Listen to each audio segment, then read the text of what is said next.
Welcome to the Sustainable Dish Podcast. I'm Diana Rogers, a real food registered dietitian, author, and sustainability advocate. I co-host this podcast with James Connolly, who was a producer on my film, Sacred Cow. I also founded the Global Food Justice Alliance, an initiative advocating for the inclusion of animal-sourced foods like meat, dairy, and eggs for a more nutritious, sustainable, and equitable worldwide food system. You can check it out and join me at globalfoodjustice.org. Thanks again for listening, and now on to our show.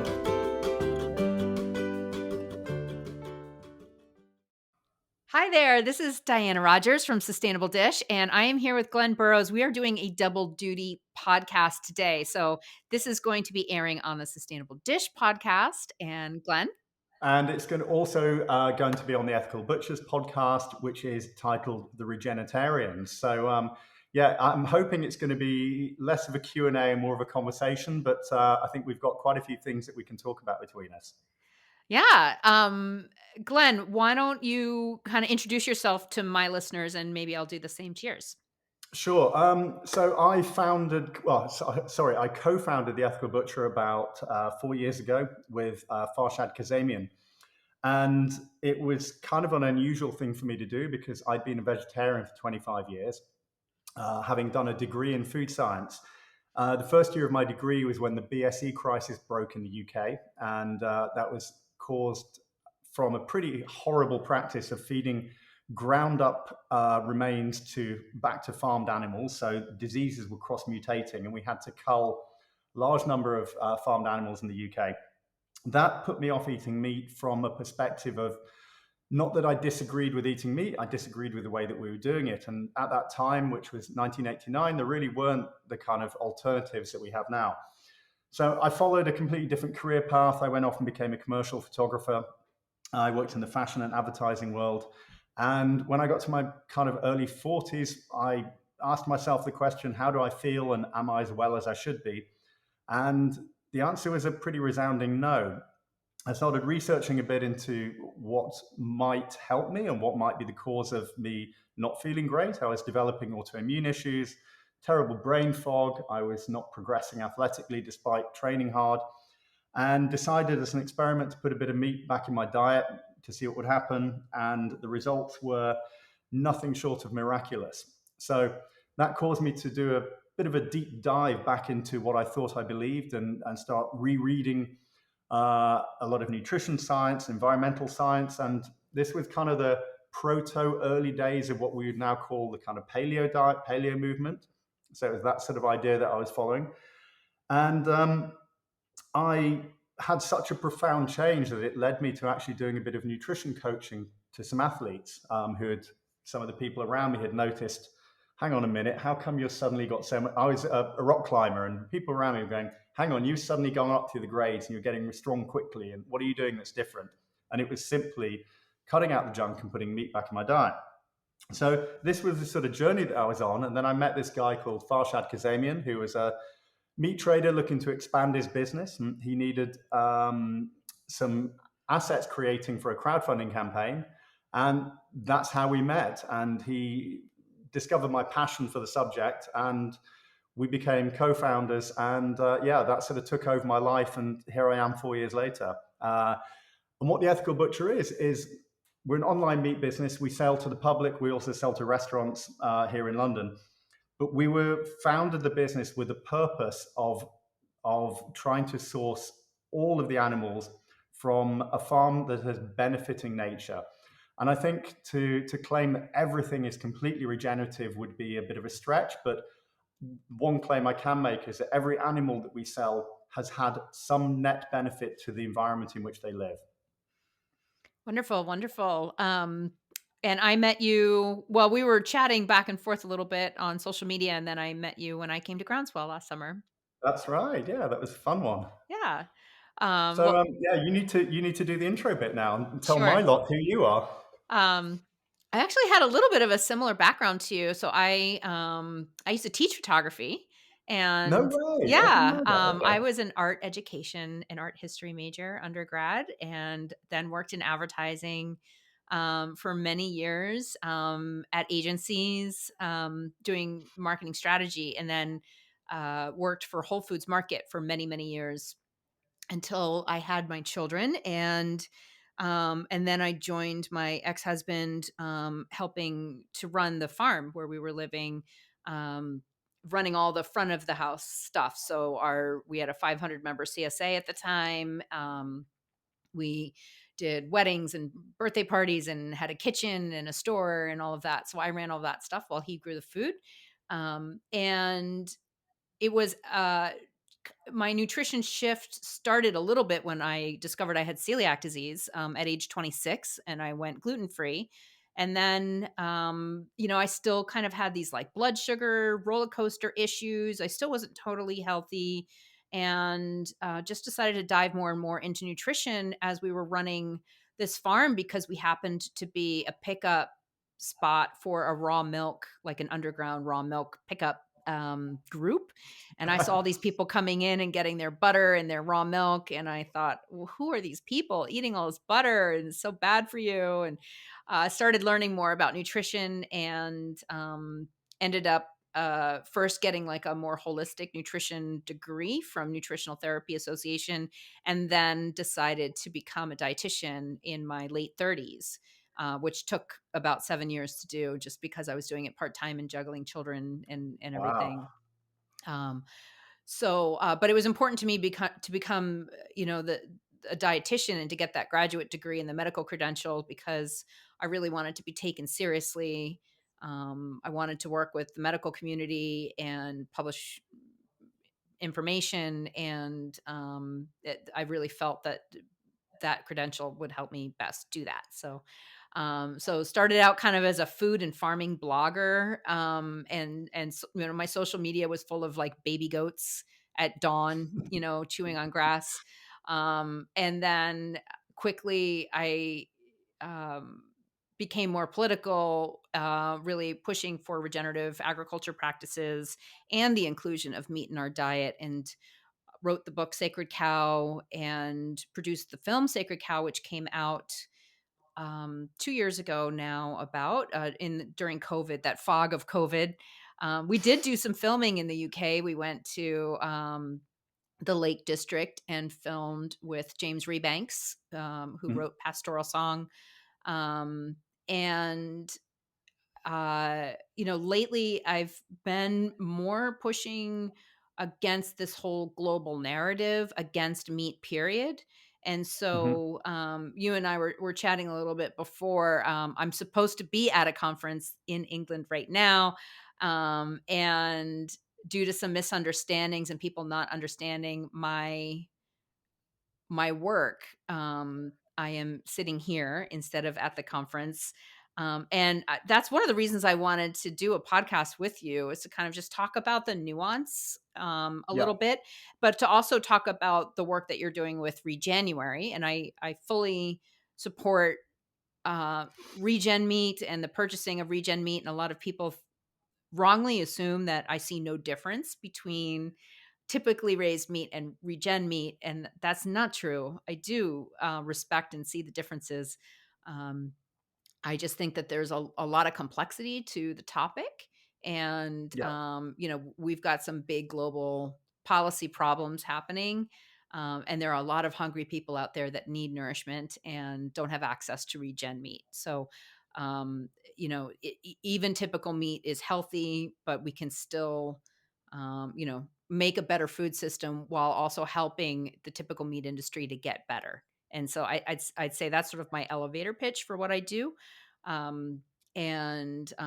guess this conference told me that I could only talk about the health benefits of pasture raised meats, and I was not allowed to discuss at all, the other the other benefits of meat. And my position is that that is a little bit of elitist, because the typical person, most of their diet is complete junk, and they would do better with even a little bit of typical meat added in if that's all they can afford. And I think that there's overall a lot of elitism and misunderstanding about nutrition in the regenerative movement, and it's really kind of turned me off lately. Um, and so, yeah, so let's dig into all of that. I mean, again, Yeah, I think that's Regenuary is great. I think improving your purchasing choices, if you have the ability to do that, is something that is quite laudable. yeah, no, no, there's so many points here, but I think let's just pick up first of all on the nutrition and kind of related to, the conference that you could have been at right now, and what you just said is that when I was first introduced to the subject of being an omnivore, basically, when I switched from being a vegetarian and I started reading all this paleo literature, what got me into the whole idea of just buying grass-fed meat was all the paleo literature was talking about the increased levels of CLA and all the increased levels of B vitamins and all the fat-soluble vitamins that were supposedly so much higher in grass-fed meat than they were grain-finished meat. Um, and I don't know if this what I'm about to say is true, but I imagine that I think we probably have less of a difference in the UK between our what we call conventional meat and the purely and the best regenerative meat, because we don't have the same type of feedlot systems, I believe, for beef, and pretty much all beef is at least starts on grass on pasture. But what's come out from the research I've done more recently is that the differences are there, but they're maybe not as huge as certain people would like them to believe. In terms of the nutritional quality, particularly if you're talking the difference between no meat and some meat, Right. um, which I think is huge. And so, we're constantly fighting this narrative, and actually, where Regenuary started as a reaction to Veganuary. And my problem with Veganuary is not people wanting to be vegan; it's an oversimplified narrative that meat is unhealthy and always damaging for the planet, and that every kind of meat production is always lower impact than any kind of any kind of vegetable-based food production is always lower impact than any kind of meat-based production. And I just think that narrative is oversimplified and it stops people thinking. But within meat, yes, there are nuances and there are degrees, but the degrees are maybe not as huge as even possibly I thought 4 or 5 years ago. I think the reason for regenerative is less to do with these huge differences in nutrition and more to do with simply what's happening out in the field, literally, and farming practices and the impact they're having. I 100% agree. Uh, with production practices, though, I think you would be surprised to learn that 85% of the beef cattle population here in the U.S. Are grazing on land that can't be cropped right now. Yep. And so, even within typical meat production, I think it is overly simplified that, grass fed good, everything else bad, right? Even within grass fed production, there's continuous grazing and then there's regen grazing, and Yep. movement. And I know a lot of regen producers that do great grazing that then at the end sell to feedlots because it just works better for their business model. And in fact, even in my film, the farmers in Chihuahua, Mexico, who are bringing back the desert from the Chihuahuan desert from just barren land to this beautiful oasis of grasslands. He sends to feedlots at the end because his land can't support the finishing, and it just works out better for him. And so, Yep. there was a study here in the U.S. about grazing on public lands and found that for each animal, it's over $1,000 worth of ecosystem benefits, and that's just typical meat production. Any grazing is better than no grazing, but there is no grazing situation that's happening in the U.S. There's no animals that are born in a torturous feedlot. Born in a concrete bunker There, and only fed but GMO that grains. is It the doesn't reality happen. in chicken and Yeah. pork production, and so Yeah. that's where I argue, if you're at the grocery store and the only solutions in front of you are typical beef, typical pork, or typical chicken, which is the three main land-based protein sources here in the US, Yeah. the beef is always going to be the best choice. It's 30% more nutritious than chicken. And that animal had access to outside for most of its life. And even when it was on a feedlot, it was still like able to move around. It wasn't like in these like h- really toxic conditions that you see in chicken production. I think there's also this perception that all feedlots are these evil, Horrific. horrific Yeah, yeah. places. And How I've prisons. been to Yeah. quite a few. I think that's, most people haven't been to a feedlot. I've been to many. And it's kind of like Club Med for cows. Like, they get there, they get to eat whatever they want. They get to walk around. They're not like, they're not tortured. The much of what they're eating is actually food that has no other use in like food scraps, Yep. right? The leftovers from the ethanol industry or the alcohol industry. So if we're going to be drinking, Or as we talked off camera, the plant-based food right? industry that generates a huge amount of inedible by humans waste in making these Impossible burgers and things. Yes, Oatly actually used to send their oat hulls to feed pigs, but then their customer base found out, and now they're trying to make some kind of human fiber bar out of these I inedible. recently wrote about that. I wrote an article which is on our blog called "Are Plant-Based Milk Producers Hypocrites?" And it was exactly because of that. They were getting, Yes, I think in Europe, in Germany, they're still doing it, and they were getting so much backlash because the irony, the beautiful irony, is that they were feeding the waste products from making Oatly to dairy cattle, which they justified by saying, well, otherwise it's in landfill and it's going to produce methane anyway. At least somebody else is using it. And Th- I oh, agree with totally. that, but their customer base was up in Right. arms. I guess just for every complex solution, there's a simple and incorrect answer, right? And um, so I just try to expose the nuances that meat production and the meat industry definitely has faults, and Mhm. I try really hard to influence them to be better. Another issue with this conference was I was accused of working for industry, which is not really true. I will consult with Paid by them big meat. to help them have better practices. Uh, and any meat producer is also working for industry because they're producing meat. So if we're Of talking course. about Yeah. a matter of bias, anyone who is a producer of cheese or meat or anything obviously wants only their practices. To make a Yeah. profit. I mean, businesses are run, yeah, and as does any plant-based food producer. We're all, businesses have to generate profit. Yeah.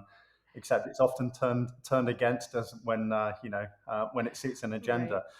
Um, so one of the things I really wanted to kind of dig deep, and you kind of talked about it a little bit here and there, is this idea that only regenerative is valid, and that everything should be striving to be regenerative, and if it's not, you're somehow in collusion with big meat and the devil, and everything that's wrong with the world. And you've used the word nuance quite a lot in what you've been talking about so far, and that's something I really really want to bring in, because I think that we are on the cusp of regenerative agriculture being massively used as a greenwashing tool right now, and I see the beginning of it starting to happen for many reasons. But one of the most obvious reasons to me is because it's an outcome based measurement, not an input based measurement. So if you're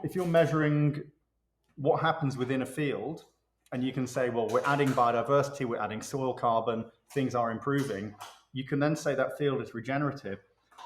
But there's no thought or no measurement as to what the inputs are that are coming into that field to create that regeneration in one place. And I don't think anything should be called regenerative if it's reliant on destruction that's happening somewhere else. And yet I see a full-blown certification that is allowing, for example, there are certifications for regenerative agriculture that allow the use of glyphosate, that allow the use of um, Brazilian derived soy to be fed to animals within a particular system. Well, if you feed Brazilian soy to chickens and you keep them on a pasture, and the chickens are scratching their dung into that pasture will become regenerative because you're bringing external inputs and adding nutrition to that land. I don't think that should be called regenerative. What are your thoughts on this life cycle assessment of what regenerative should mean? I think it's so tricky also because we have to take the location into context. I mean, what can happen in northern Canada is very different than what can happen in southern Georgia here in the US, or what might happen in Costa Rica. Or on this this farm in Chihuahua, Mexico, right? Like he Mhm. had no other inputs. He's just producing grass completely just from grazing animals, but he sells to feedlots at the end. So is that meat evil? I think it's really tricky. I think I mentioned to you, I had and I mentioned this on the podcast with Paul Grieve that I did not too long ago. A seafood company reached out to me calling themselves Regenerative, and they were their inputs for the fish was GMO grains. And I said, Right. that in nutritionally, I think it's probably a great product that you're producing, and I'm sure these are, you're doing better than um, from the other things you're telling me. You're doing better than most other farmed fish companies, but I don't think you can call yourself regenerative if you're using typical sprayed grains as your input. As a like Roundup Ready Uh-huh. type Yeah, yeah, yeah. And glyphosate, yeah. so So what was their justification for using the term regenerative anyway? What did they think they were doing? To just they for a bit of actually context said, here, "Oh my why? gosh, no one's ever questioned us. No one has ever asked us these questions and called us out, and how dare you?" And I actually didn't get they were mad at me because there was another seafood company that I was working with that actually had very similar practices, and they were saying, "Well, you support those guys. Why won't you support us?" And I said, "Because they're not greenwashing, and you are." Um, so they didn't call themselves regenerative. They were just like, But what were they doing to justify using the word regenerative? there was no certification or Nothing. anything. They just decided that they were such great people and had such good intentions that they could call themselves regenerative. Wow. And I'm seeing this on LinkedIn a lot. A lot of people are on there calling themselves regenerative consultants, or using the word regenerative, and or even there. I was at a conference a few years ago. I was at a conference in Boulder, Colorado, and there were a bunch of vegans there, and there was a lot of regenerative cacao nibs, imported from, I don't even remember where, but they were regenerative, and these goji berries and all this. And I got up on stage and I Right. said, even if you don't eat meat, you guys should endorse the work that the Savory Institute, for example, is doing, because these grazing animals are improving the land, and that's the whole spirit of regenerative. And so you can't demand that everyone go vegan if you want to truly be in the spirit of what regenerative means. And I got a lot of hate for that. And I was I'm not uh, surprised. Yeah. but luckily, actually, Charles Yeah. Eisenstein, I don't know if you know him, but he got up after me and gave the keynote Mm-mm. and gave me a nod, which was great at the end. And he's a good thinker, so I appreciated that very much. But I think that it's just really much more complicated than these people who are trying to make a buck at it are making it out to be. Yeah. No, I mean, something I want to pick up on there is regenerative is in the UK anyway. It tends to be applied to animal-based foods. It's very rare that I think I can think of a few companies which are like Wild Farmed who make this who do flour. I don't know if you've come across them. What they do is absolutely extraordinary. The way that they plant rows of wheat within pasture and they have specialized, and it's drilled in. So the pasture is growing as a complex ecosystem. And then they have specialist machinery that harvests it.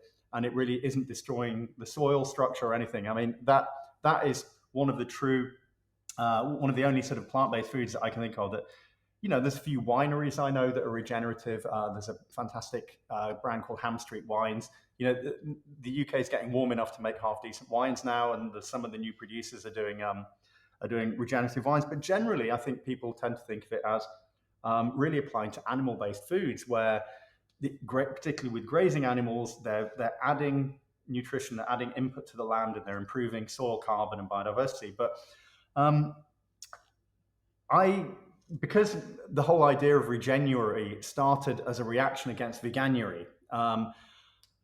With subsequent years of running this campaign, I've tried to sort of throw my arms a bit wide and say, look, let's all get on board with this together, right? Let's try and find the common ground, because whatever anyone eats, I want it to be lower impact. If you don't want to eat meat, fine, but you should be really thinking that, how can I minimize my impact? And clearly, lots of imported tropical fruit flown in from wherever that's unnecessary to be eaten in Northern Europe in the winter, et cetera, monocrops, GMOs, fake meat products made with that isn't regenerative. So how can vegans even be more conscious and mindful? And the more I started digging into it, I came to the conclusion that the only way somebody could consider that their diet could be regenerative as a vegan is if they also accept that regenerative practices involving animals happen, because there is no other way. This idea that veganic permaculture can feed the world through making composts and ferments and teas that are then spread by hand, and pixies and whatever else they think is going to do all the work instead of a cow walking across the land is pure fantasy. The only way we can have a regenerative food system for omnivores is by including animals within those systems. Have you come across a lot of resistance to that message? I think actually, surprisingly, the biggest resistance that I've had throughout the release of the book and the film has not been from vegans, but has been from people in the regen movement who think that whatever I'm saying is, because I try to be more inclusive, and my goal is just improving practices and trying to nourish people the healthiest food they can get, right? And I Right. think people should eat a wide variety of foods that don't give them unhealth. And I think that we should Yeah. be farming food in ways that are financially sustainable, and also create lower impact. And it's going to look different for everyone. And what I've found is that there's a lot of ideological people out there that think whatever they're doing is the best, and everything everyone else is doing is wrong. There's a lot of egos in this space, and there's just a lack of. I think there's a lot of people that are actually quite out of touch, also, with what typical people are dealing with. And I've found that a lot of the people in the regen ag space have never had to do what I've done, where I've worked in hospitals. I've worked with people who are very, very sick and are eating total processed food. They only shop at big Yeah. box stores. They can't go to farmers markets, or they don't have time. They're Whole working very foods. Yeah. stressful Yeah. jobs. They don't have a lot of nutrition education. They don't have the luxury of the privilege of worrying about buying local, or they just have other big things to worry about. And I think to worry about things that you and I worry about, so longevity, um you know Yeah. It's a very privileged right. position to be in. I think the one that we're coming from, and I think it is, I think it is a middle class privilege to be able to buy organic meat and to be able to think, is my chicken regenerative? Because when we launched our regenerative soy free chicken, we were selling a 2.5 kilo chicken for £28, which is what, close to 38 dollars for a single chicken. And I know that you can go to a supermarket and you can buy that same way through chicken for £4 or £5, so sort of $7 or $8. Um, and it's a privilege if you can afford it. It's not, But the only way, in my opinion, the only way that these things change is by creating a demand at the top of the market, then through scale can Totally. trickle down. And it's a bit like, it's classical economics, right? It's supply and demand dictate price. So if a price of something is very high and there's a high demand for it, that should force the supply to increase so that the price can come down and more Right. people can afford it. And I'm not I'm not against these products being expensive now. I'm against them being expensive in 3, 5, and 10 years from now because it should become the norm. But I think we're pushing boundaries and we're experimenting, and we need more land to produce less food. We need more time to produce less food in these regenerative ways. So I kind of agree with your message as well of like, if you're faced with junk or real food, even if the real food is isn't produced in a totally ideal way, it's preferable to Totally. I your mean, other option. I've raised the point Um, that, no doctor, no ethical doctor would say only eat organic vegetables or don't eat vegetables, right? And so everyone can get yeah, that, right. Okay, right? great. Yeah, So as a yeah, dietitian, it would be incredibly unethical of me to say only eat regenerative meat or don't eat meat. But I think for some reason that is the message that's being put out by the regen community, and it's unethical. There are rich yeah, people that are going to buy crappy food out there, and that's just their values and where they want to spend their money, and it's frustrating to watch it happen. But there are people that just have different values, right? There's people that vote one way sure. instead of the way you prefer them to vote, and you can hate them for it, or you can just accept that they have a different worldview than you, right? And they might have other quality things about themselves, even though they don't think the same way you do, right? And I tend to be in that camp. I think that people's own views can be valid to them and still not be my view, right? Um, Yeah, sure. so Yeah, yeah, yeah. go ahead. Um, Do you often suffer from headaches, muscle cramps, fatigue, or sleeplessness? It could be from an electrolyte deficiency. Drinking plain water may not be enough to replenish lost electrolytes, which is especially important for athletes, kids, breastfeeding moms, those who are on a low carb diet, and it can help regulate appetite. Element was created by my co author and good friend Rob Wolf, and is free of artificial ingredients, food coloring, gluten, fillers, and sugar. To put it simply, Element is a drink mix that has everything you need and nothing you don't. Even US Olympic athletes rely on Element, and I personally recommend it to everyone in my nutrition practice. I love the raspberry and citrus flavors, and when you buy via my link, you'll get a free sample pack of a variety of flavors for you to try. Plus, they have a convenient subscription program that makes it easy for you to keep your favorite flavors fully supplied. Head over to sustainabledish.com/LMNT to give it a try. That's sustainabledish.com/LMNT.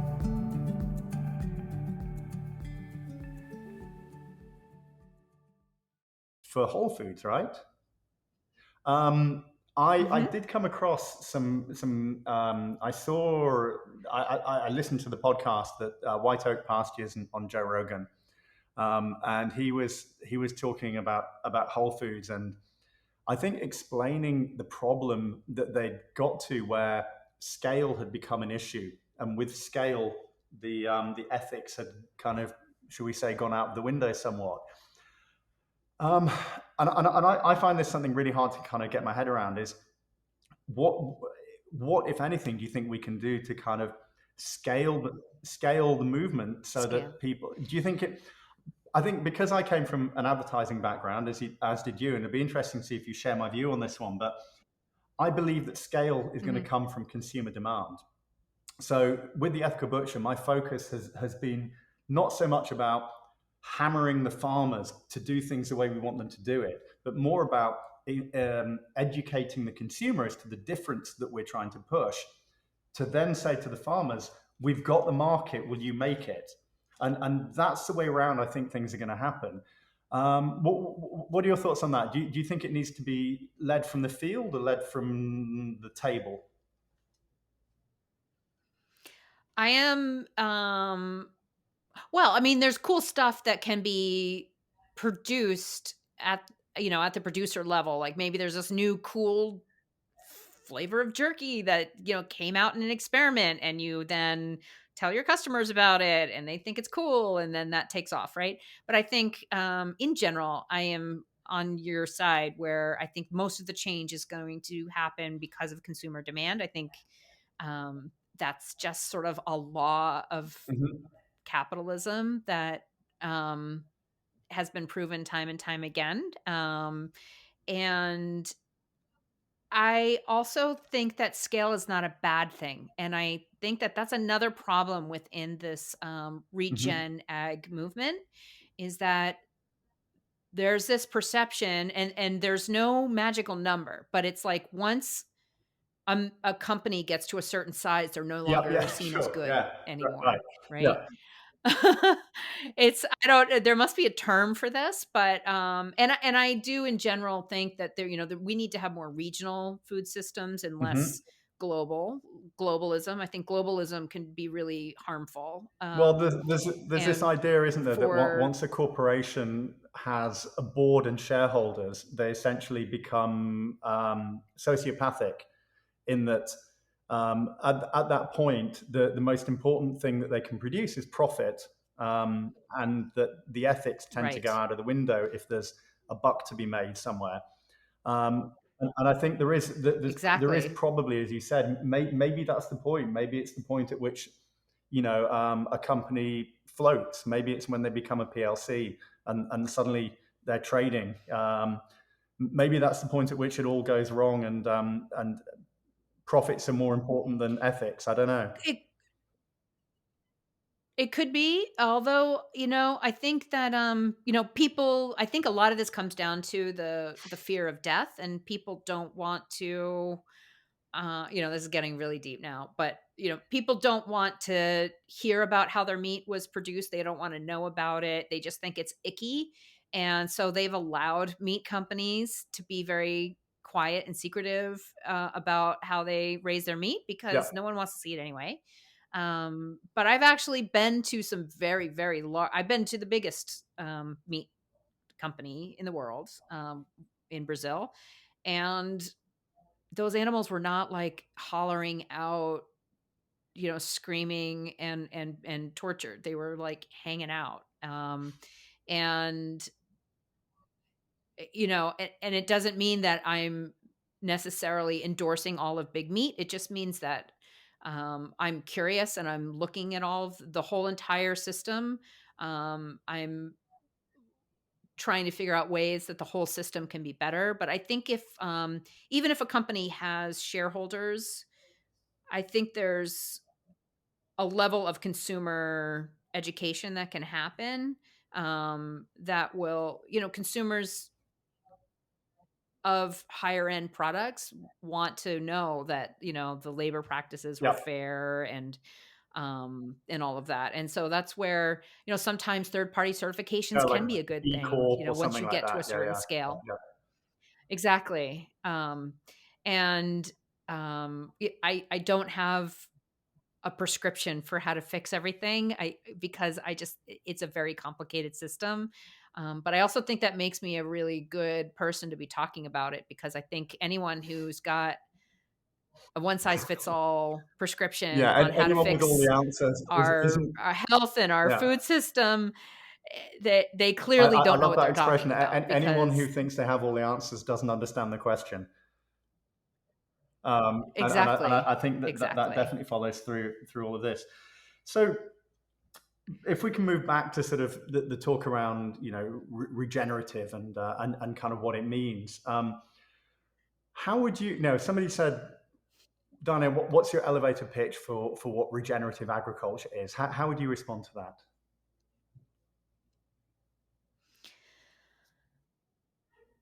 I've been kind of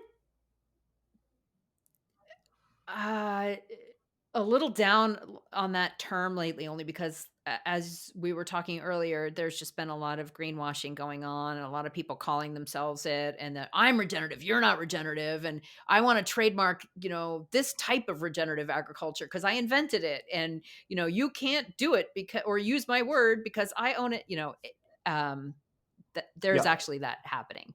And so I think that I don't care what the word is. I think that we should all be striving to be good people, healthy people. We should be raising our food in a way that benefits the environment without making us yeah, go broke. I think that's another, I've lived on farms. Farmers don't make a lot of money, and a lot of them are can be subsidized by, rich or landowners, for governments, example, like, particularly here, yeah, or governments. Exactly. And so, or maybe they inherited all of the land and they use, intern labor that they don't have to pay, just to have this fleet of apprentices that want to study with them. But that actually makes their model an yeah, unsustainable model, right?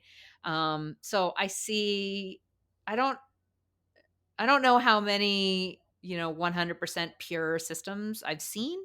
There's always something going on. Either the person had family money and so they were able to buy the land, or their practices are so unrealistic with, burying the horn underneath the tree at sundown on the full moon. Uh, like there's just, Wiccan I think permaculture it or needs something. to Yeah, yeah. work. Yeah.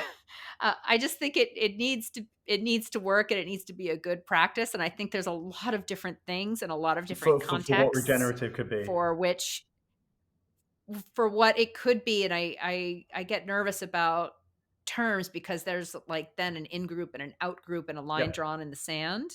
And I think that there's a lot of people with really great intentions. There's clearly people also who are just trying to make money. Um, but they might also have their own reasons why they can't worry about the earth if they're trying to just save their family farm and their kids don't want to move back because they don't want that life anymore. I've seen that too. So I don't know anymore fair what I enough. think. I was even when you were talking there, I was like thinking, gosh, I hope she doesn't ask me the same question because I'm not sure how I would define regenerative other than to say I think that wherever a producer is on their journey, they should be on a model of continuous improvement. So, and I think pretty Hmm. much that's all I can say about it because as much as we can talk about it being an outcome based measurement or a measurement within, of what's happening on the land, unless you're taking into account the full life cycle of the inputs. So to me, a regenerative system is, and I have met farmers who are operating like this, is the only inputs are sunlight and rainwater, and they're producing food. So if you can continue to do that year after year and your outputs are increasing, that's regenerative. But that's a pretty rare system. And as you said earlier, it's possible with grazing animals, but it's pretty impossible with monogastrics, which are the poultry and pork. Um, and then we get into a thing. Well, if you're using a waste product, is that regenerative? Well, how is that waste product produced? Was that waste product the result of non-regenerative farming? Does it still mean that if we're feeding waste bits of grains to chickens, and a great example of this was I discovered that it is possible to keep poultry in a way that could be certified regenerative, having been fed Brazilian derived soy. So to me, Right. that's absolute nonsense. Like, okay, so you're adding nutrition Yeah. to the field on the basis that you're destroying a landscape 7,000 miles away. Absolute, total, and utter nonsense to call that regenerative. We have to think of the bigger picture. So yeah, it's we run this campaign called Regenuary. It's hard to define what regenerative actually is, but what I never want to stop doing is talking about it, thinking about it, and discussing the grey areas and discussing the nuance Yeah. without throwing sticks at each other. Exactly. Exactly. And that's what I see a lot happening in um, the movement. And I also think that it can alienate those who maybe want to make a change, because there's like the folks up at the top that, think that they're doing the perfect stuff, and they're looking down their noses at everybody else, when they could be just helping to elevate them at the same time, right? Change in rural communities happens really slowly. There's a lot of cultural reasons why you don't want to stick out and be different in a Yep. rural community. um, and also it can be a risk if people do things that their family has done. There's very small margins. If you're at risk of not knowing if you're going to make it every year or make a profit every year, why would you ever want to do something Yeah, no, radical sure, sure. to completely change things, right? So I think there needs to be a lot less judgment and criticism, and a lot more open-mindedness to the fact that most people are just trying to do their best. And I think really, age has a lot to do with this too. You and I are similar ages, and I think with that comes a perspective that, like, stuff happens, and most people are trying to do a good job. Yeah, and the And it's a good idea to and just the help best they them do can, that, as you right? said. Most people just try and do the best they can. Right. I want to pick up on something. It's kind of, you mentioned it a little way back. You were talking about one of the difficulties with farming is obviously the requirement to own land, and to where the land came from, whether Hmm. you've had to buy it, you've inherited it, you're renting it, or whatever. Um, and something I've seen a little bit of, which I've seen here, and kind of from the last couple of groundswells that I've been to, which I find really interesting, and I hope will be the beginning of a bit of an agricultural revolution, is the idea that you could become a farmer without owning land. And what I mean by that is I've seen some examples of some really incredible stacked enterprise farming systems happening. So, like a great example of this is one of our primary beef producers is based just outside of London. He's got the most beautiful kind of plot of land, and he grows beef and beef and lamb. And he was approached by a couple of young guys who wanted to do pastured chicken, and they then weren't farmers. They didn't own land, but they'd watched Joel Stallaton, and they were engineers, and they knew how to build a chicken tractor, and they engineered these incredible aluminium chicken tractors, and shared everything open source about how to build these things. And they became farmers on somebody else's land without owning anything. And the reason the beef farmer said yes is because they were bringing nutrition to his land. So they were bringing in organic chicken feed, which was obviously grain based, as local as possible. And the chickens were running across the land, and you could see the increasing growth where the chickens had been. So, this idea that more animals can actually benefit the land if done correctly, I think is potentially opening up the ability for people to be farmers without thinking, am I going to have to take essentially a land mortgage out for £6 million to become a farmer? And I don't know. I know you're sort of Patrick Holden in his Feeding Britain report. I don't know if you've seen it. You probably have, but we're suggesting that we need to put grazing animals back into crop rotations. Well, the only way that's going to work is if the cattle farmers of the future are nomadic. And I think what a fantastic thing to do. What a fantastic possibility is that I could be a farmer with 150, 200 head of cattle and not own land, but provide a service to arable land, for example. It would be complicated. It would be difficult. It would require infrastructure that possibly doesn't exist at the moment. But do you see any sort of movement like that happening where you guys are? Well, I think that that's one of the major reasons why I started the Global Food Justice Alliance, which is this nonprofit that I have been sort of speaking on behalf of. And when we look at the global narrative Mm-hmm. right now to countries taxing livestock farmers or trying to dramatically reduce the head of cattle or the number of livestock in a country, the reality is that, there are a lot of places where people have a hard time having access to own Mhm. land just because of, the need for capital, or, women in half the countries in the world can own livestock but can't own land. Wow, because of Like, the way can't own land. the society structured, that women are not allowed to own Yeah. land. Wow, Yes. Yeah. Half. wow, And so, that's sobering. um, allowing women in particular to own livestock gives them financial security to be able to leave an abusive home situation, can provide better nourishment to their children, can provide income for books and for, better future for their children. And we see Heifer International is doing this with women in Nepal in particular, by teaching them how to, own goats and take care of goats, and it's dramatically changing the life of these women. And so that's the reason why I'm pushing against this global idea that meat is bad, Mhm. livestock are bad, and we need to absolutely stop that. The future is not plant-based. It's not what George Monbiot is talking about. And I really wish that all this infighting within, like, well, it has to be pasture-based or nothing, only grass-fed or nothing. That needs to stop, because we have these huge, you know, we are all little Davids against a massive Goliath with the World Bank and the World Economic Forum, and Bill Gates and all of these people that are trying to techno our Technophile? food, I don't know if that's a um, word. technify our food, and take food production out of the hands of Yeah, humans and you put it can't patent a into. grass-fed cow, right? There's no, yeah. Exactly.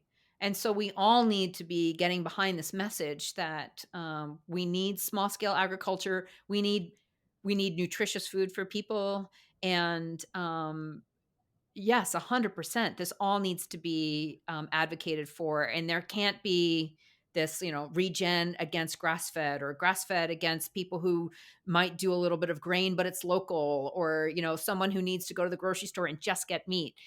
That all should be, seen as different levels of Yeah. grayness, and there is Couldn't no diamond out of I that. really couldn't agree more. I mean, obviously, as a business, we've had to take a stand and say what we do and don't do, and we are trying to source as much as we can. Well, pretty much, everything, some form of regeneration, according to how you would define that. But Hmm. we're just one company trying to create a differential for ourselves in a market. So I think in our case, we are very much saying it's for our brand, it's regenerative or nothing.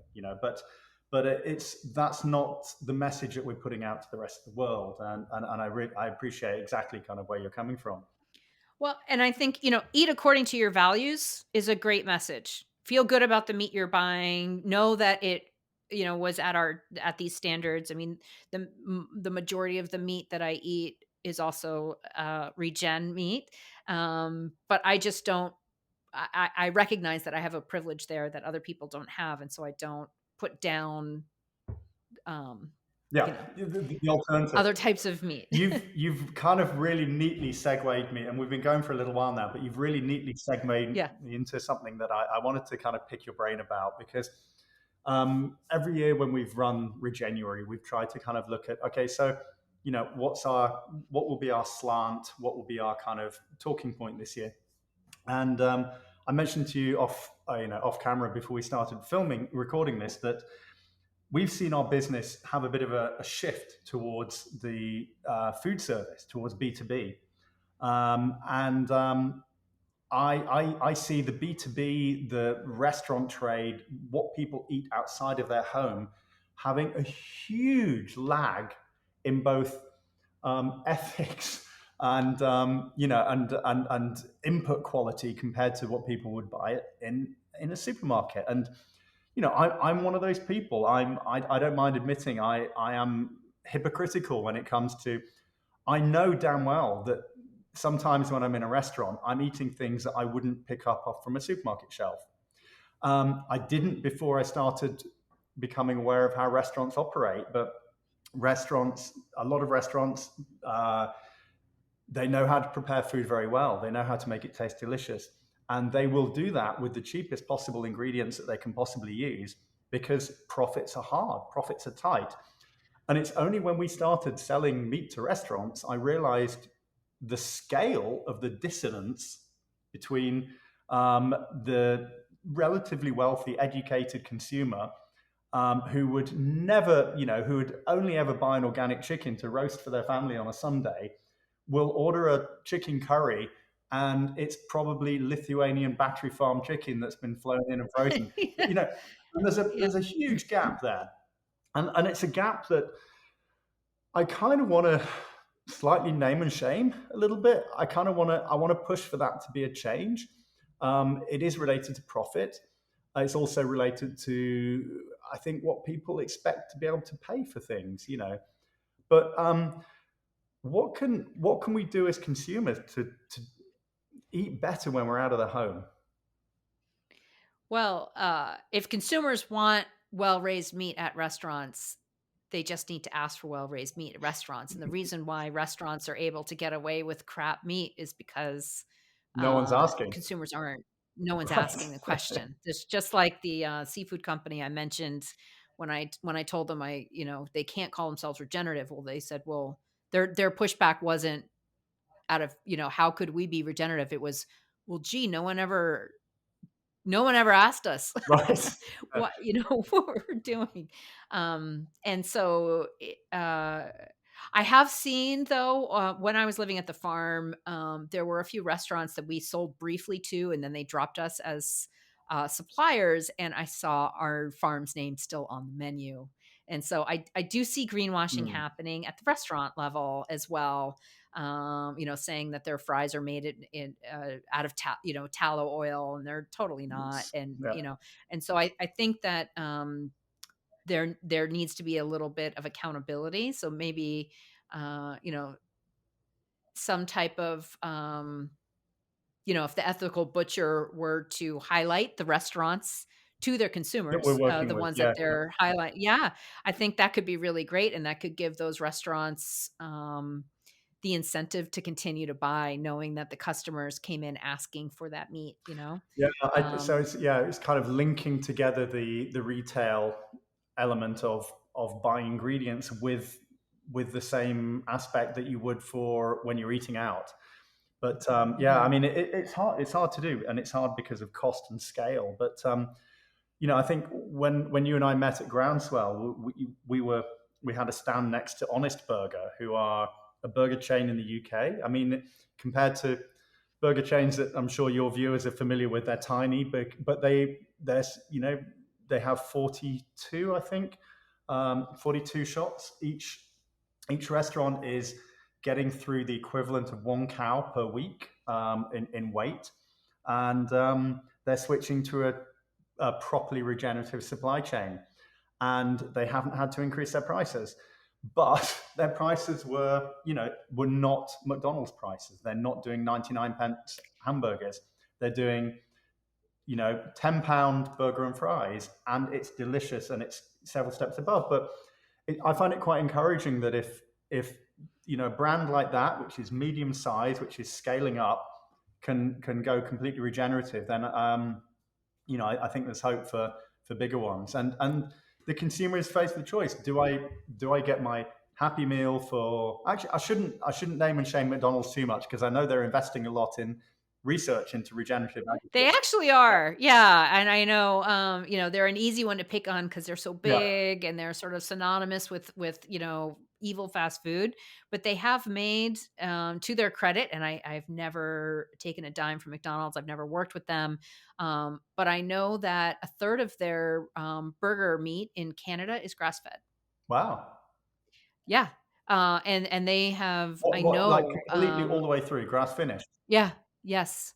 Yeah, and I know that, they've been making really great efforts, and so my opinion is if I could help a company like McDonald's be 5% Oh more my God, that's sustainable, such a big change that compared is so to much yeah. better than, all of the, you know, You reach more pasture people than raised opening a farm shop, right?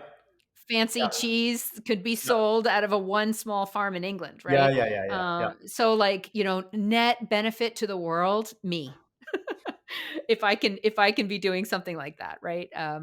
So I am just a big proponent of, here's the whole system, and how can we make it better? So, but And even let's and like, the bigger the company, the smaller the change will have a bigger impact.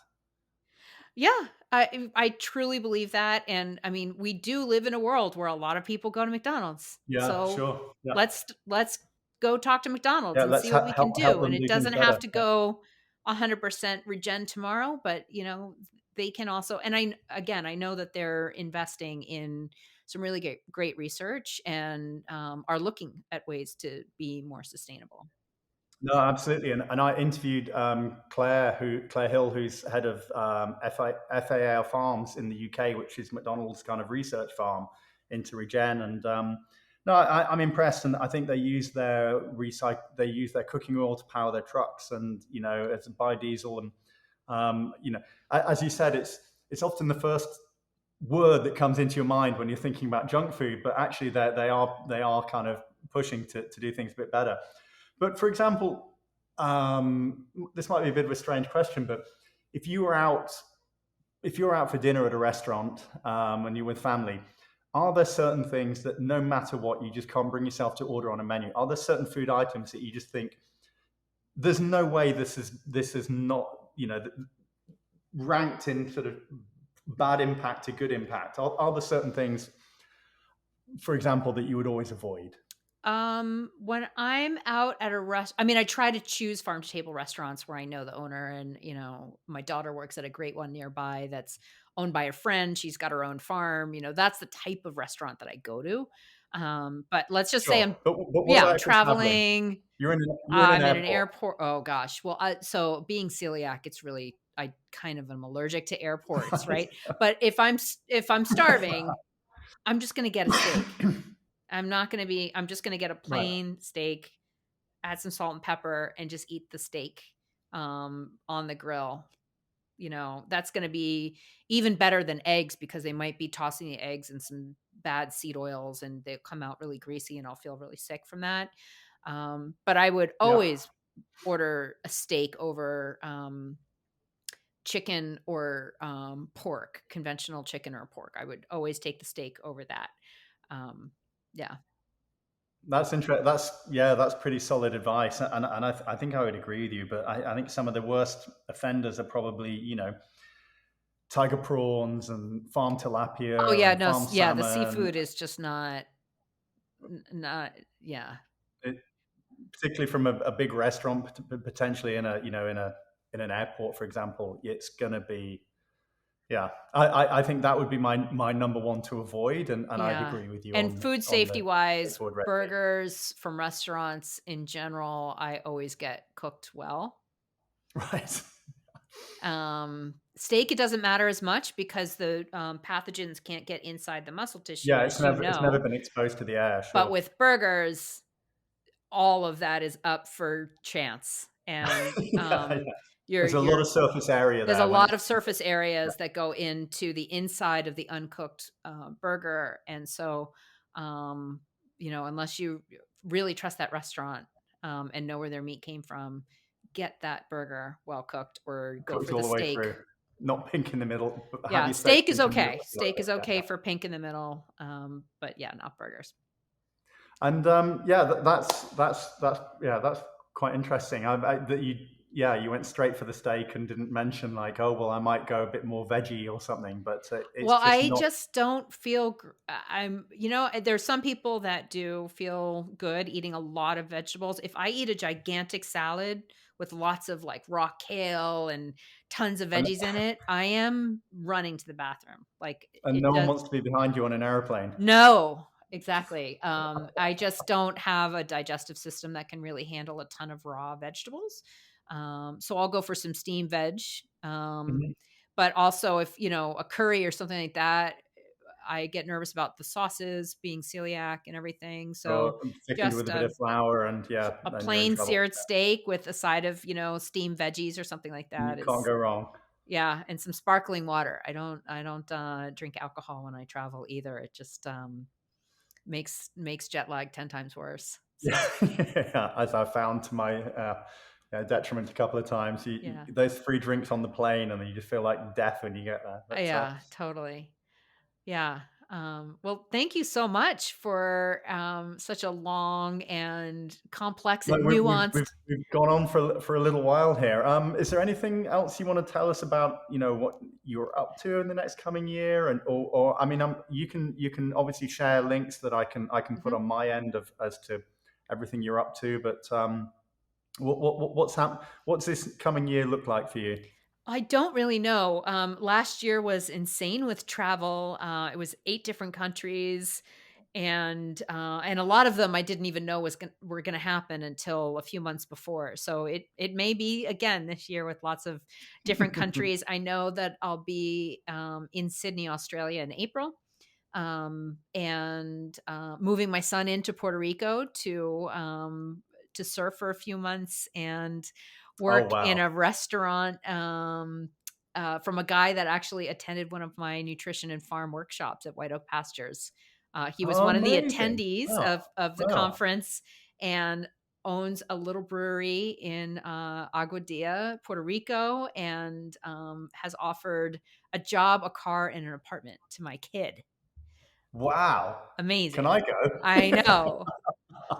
How cool is that? So, That's amazing. so thank you, Renee, for that. So I'll be going down a few times to visit him there, and then I'm really going to be pouring a lot of energy into my nonprofit, the Global Food Justice Alliance, this year. We're starting. Tell me, you Yeah. mentioned it, but tell me more about that. Tell me, so what prompted you to form that beyond the work you're doing with, say, Sacred Cow and everything else you're doing? Because, Mhm. yeah, I think it'd be really good to kind of wrap up with you telling us about that. Thank you. Yeah. The Global Food Justice Alliance was formed basically out of the impact campaign I was doing for Sacred Cow. We started it because of the UN Food System Summit that was happening in New York City, where the Eat Lancet Commission had worked very closely with the Secretary General of the United Nations to try to, get them to follow the Eat Lancet diet, which I'm very nervous about. It was Yeah. not going through any voting process or regular committees. It was just sort of like Such an snuggled up. incredibly flawed piece of Yes. work. I mean, unbelievable Yeah. how nobody fact checked Yeah. that Uh, whole thing. yeah, and I Uh, think, taking meat away, especially from at-risk populations or, low-income women and children is, very dangerous. We know that micronutrient deficiencies, iron, B12, uh, vitamin A, these are all best found in animal source foods and the highest nutrient deficiencies in the world. And mhm. so I started the Global Food Justice Alliance as, this ethical dilemma we have with this anti-meat movement from privileged white people going around telling Yeah, other yeah. poor people that they shouldn't eat meat, right? So no worries if you want to be vegan and live near a Whole Foods in LA and can afford all that stuff. Great, but most people can't, and any meat is better than no meat to a lot of people that don't have that choice, right? And so Global Food Justice Alliance started as an education organization. We are now starting to get meat to people. So we just Oh wow. started Okay. getting meat sticks into the backpacks of kids in some low income areas here in the US. Fantastic. And we are starting to work with a lot of meat companies that will be adding a donation to us at checkout. So customers will be able to just like bump up their order or add an extra donation to Global Food Justice Alliance at checkout. And that money goes to, basically support me and an assistant in all of the energy we put into education, especially That's to young people, and then getting meat to people. that's incredible. And also just, I can throw in that having seen the content that you put out, I think the infographics and information that you guys put out through that on socials is absolutely fantastic. It's very clear. It's no BS. It's very direct. It's very straightforward, black and white, and pretty unarguable fact-based information about what you're trying to do. So I think that's a great resource for people to go and look at. Thank you so much. Yeah, we put a lot of energy into that information and really appreciate it when we get complimented on it. So thank you. You're very welcome. Thank you. Great. Well, again, thank you for your time. Would you want to let my followers know how to find you? Yeah, so we're obviously we're just a UK-based firm, so we don't ship internationally, but we have a large quantity of content that I put out across social media. The brand puts out across social media. We're pretty active on Instagram, Facebook, and there's a lot of blog posts written about a lot of the things that you and I have discussed today, which are found on our website. But if anyone's really interested in the idea behind Regenuary and what it is, we are launching on the 10th of January. The campaign sort of officially launches, and I'll be spelling out the kind of where it's come from, what we've done in the past few years, the whole idea behind it, and then also the slight shift towards what the focus is of this year's Regenuary, which is going to be looking at food service and how both consumers and chefs can make better choices to just go that little bit to start improving things. So we're not saying all restaurants need to be regenerative overnight, but just what can they do to make that tiny bit of improvement that's going to have a knock-on effect for the future. Wonderful, wonderful. Yeah, I just, if Starbucks could just have one fair trade coffee on tap all the time, can you imagine how great that would be? The difference. Yeah. Great. Well, and your followers, and I do have some followers in the UK. Of course. They can find me on at Sustainable Dish on Instagram and at Global Food Justice on Instagram, and then the website Sustainable Dish, and also Sacred Cow, the movie and the book. Thank you. I'll put all the links in when I post this up, Diana. Thank you. Wonderful. All right. Well, have a wonderful rest of your gloomy day in the UK and the start of mine It's here gone in the US. completely dark while we've been talking, as you can probably see. All right. Well, happy January, and thanks so much, Glenn. Thank you. See you soon. Thanks so much for listening to the Sustainable Dish podcast. If you like the show, please leave a review on iTunes. And if you'd like to support the work I'm doing on Patreon, please visit sustainabledish.com/join. As a Patreon subscriber, you'll get access to ad-free podcasts, plus exclusive video podcasts, never-before-seen interviews, and a discussion community. Go to sustainabledish.com/join, and thank you for your support.